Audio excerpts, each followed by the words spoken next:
Bonjour, Kinamagi Nene Ireland Adijnikas, and welcome to this presentation of Social Studies Explorer. Today's edition, People in the Revolution, Day 3.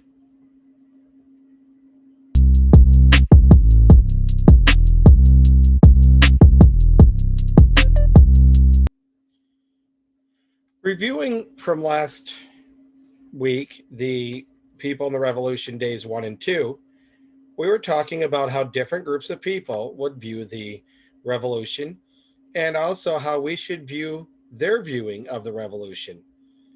We should practice historical empathy, exploring feelings and actions, and also historical perspective, the points of view.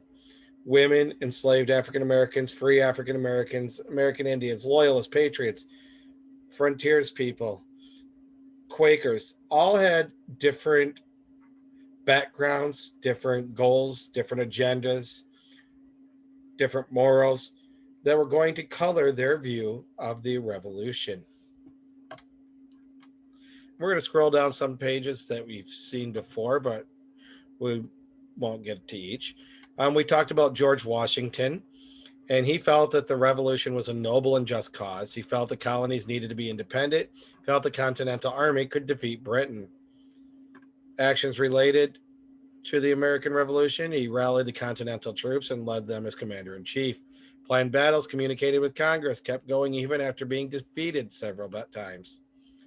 One way in which those feelings and actions were related, he felt strongly about independence, so he refused to give up even when faced with many problems, such as few supplies, powerful enemy, many losses. His point of view was that the Continental Army could win against Britain, but it would take a lot of dedication and work. His point of view was also the colonies were fighting for independence. And what helped shape that point of view?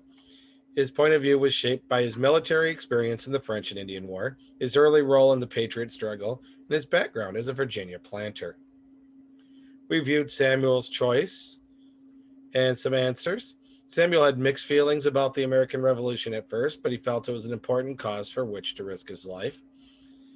Samuel helped the Patriots by carrying many people to safety in his boat when the Continental Army had to escape from New York.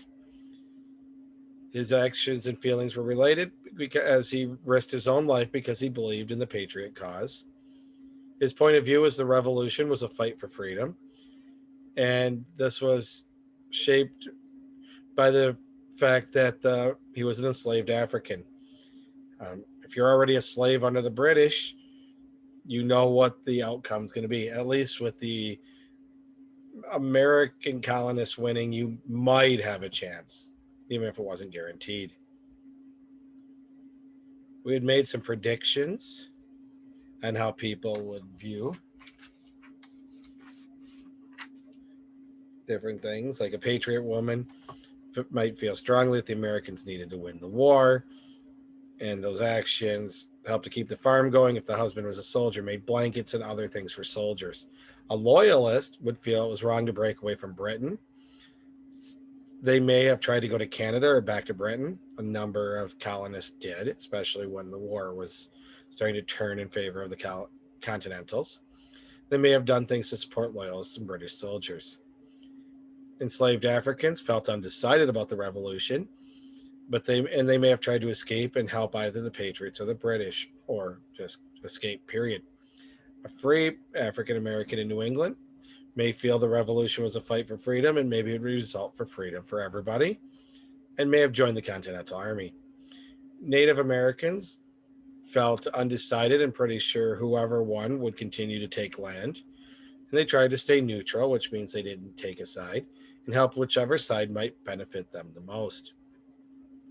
A settler living on the frontier felt unconnected to the revolution and the fight for independence, and they tried to stay uninvolved and neutral in many cases.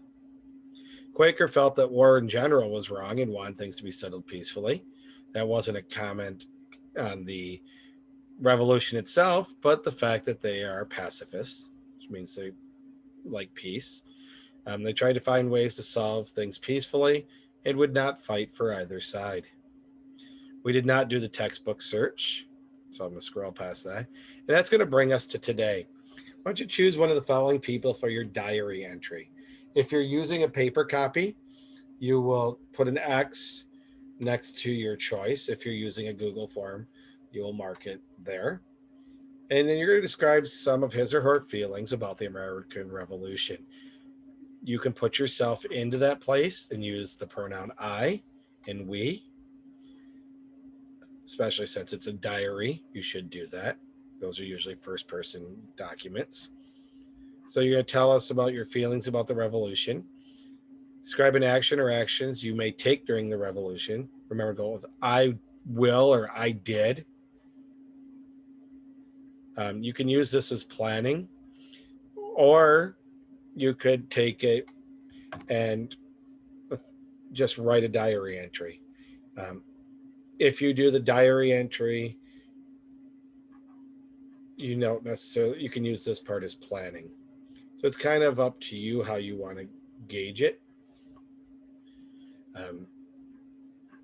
But this, if you're using the paper as to plan it out, don't worry about sentences here and just have your diary.